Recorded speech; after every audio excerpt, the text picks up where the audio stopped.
भीष्म पितामह महाभारत की कथा के एक ऐसे नायक हैं जो आरंभ से अंत तक इसमें रहे। भीष्म पितामह ने जीवन भर अपनी प्रतिज्ञा का पालन किया और हस्तिनापुर को सुरक्षित हाथों में देखकर ही अपने प्राणों का त्याग किया। उन्हें देवव्रत व गंगापुत्र आदि नाम से भी जाना जाता है। पराक्रमी योद्धा भीष्म पितामह का नाम सुनते ही हमें एक पराक्रमी योद्धा का सशक्त चेहरा याद आता है।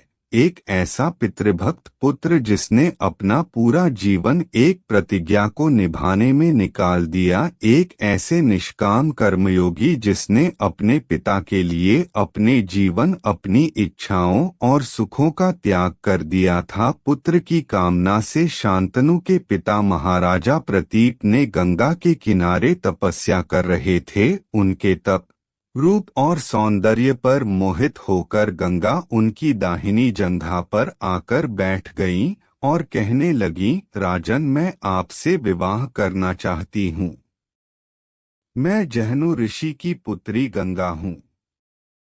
शांतनु से गंगा का विवाह। इस पर राजा प्रतीप ने कहा, गंगे, तुम मेरी दाहिनी जंघा पर बैठी हो, जबकि पत्नी को तो वामांगी होना चाहिए। दाहिनी जंघा तो पुत्र का प्रतीक है। आठ, मैं तुम्हें अपने पुत्रवधू के रूप में स्वीकार कर सकता हूँ। ये सुनकर गंगा वहां से चली गईं। जब महाराज प्रतीप को पुत्र की प्राप्ति हुई तो उन्होंने उसका नाम शांतनु रखा और इसी शांतनु से गंगा का विवाह हुआ। गंगा से उन्हें 8 पुत्र मिले, जिसमें से 7 को गंगा नदी में बहा दिया गया और 8वें पुत्र को पाला पोसा। उनके 8वें पुत्र का नाम देवव्रत था। यह देवव्रत ही आगे चलकर पितामह भीष्म कहलाया।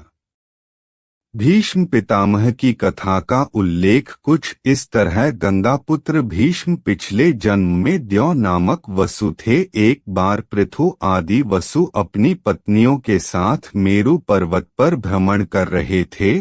वहां वशिष्ठ ऋषि का आश्रम भी था। एक वसु पत्नी की दृष्टि ऋषि वशिष्ठ के आश्रम में बंधी नंदिनी नामक गाय पर पड़ गई। यह गाय समस्त कामनाओं की पूर्ति करने वाली थी। उसने उसे अपने पति द्यौ नामक वसु को दिखाया तथा कहा कि वह यह गाय अपनी सखियों के लिए चाहती है, आप इसे हर ले। पत्नी की बात मानकर द्यौ ने अपने भाइयों के साथ उस गाय को हर लिया। वसु को उस समय इस बात का ध्यान भी नहीं रहा कि वशिष्ठ ऋषि बड़े तपस्वी हैं और वे हमें श्राप भी दे सकते हैं।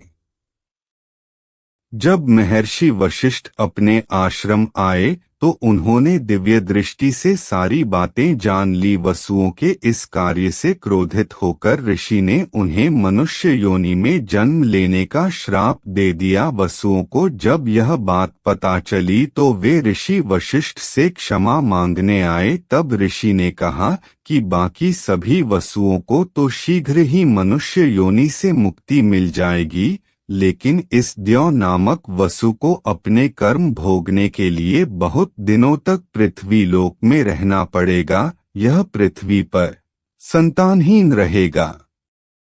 महाभारत कथा के अनुसार गंगापुत्र भीष्म वह द्यौ नामक वसु थे। श्राप के प्रभाव से वे लंबे समय तक पृथ्वी पर रहे तथा अंत में अपनी इच्छा मृत्यु से ही अपने प्राण त्यागे।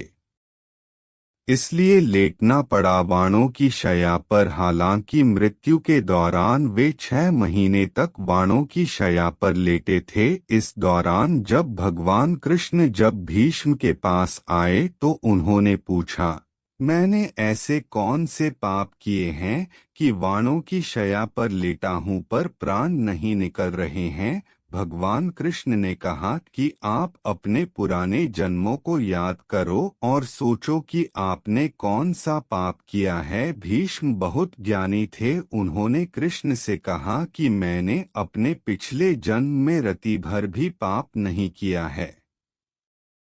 कृष्ण ने उन्हें बताते हुए कहा कि पिछले जन्म में जब आप राजकुमार थे और घोड़े पर सवार होकर कहीं जा रहे थे, उसी दौरान आपने एक नाग को जमीन से उठाकर फेंक दिया तो कांटों पर लेट गया था, पर 6 माह तक उसके प्राण नहीं निकले थे। उसी कर्म का फल है जो आप 6 महीने तक बाणों की शैया पर लेटे हैं।